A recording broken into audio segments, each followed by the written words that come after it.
In this video, I'm going to show you how to make an oil burner at home. Let's get into the video.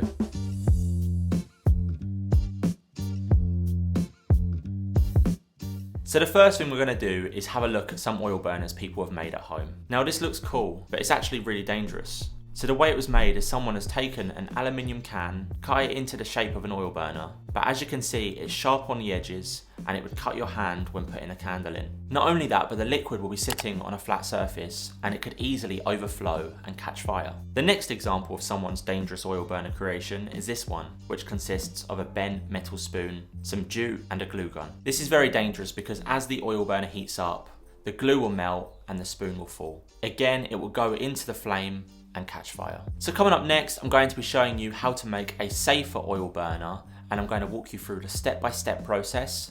So stay tuned for that, but first like this video and comment down below what question you have about oil burners, and maybe we will answer this in the next video. So you can actually make your own oil burner out of a clay pot, as it can withstand heat very well. For this project, you will need a 4-inch terracotta pot, a saucer, some water, essential oil, sandpaper, a tea light candle and a Dremel tool. To begin, you need to soak the pot in water for 30 minutes.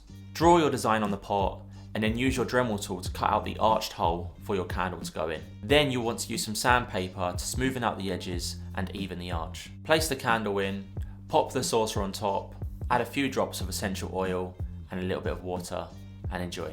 Anyway, I hope you liked this video, and if you don't want to make an oil burner, you should check out this video on screen now as we discuss the best place to buy one. Or alternatively, check out the playlist below. See you there.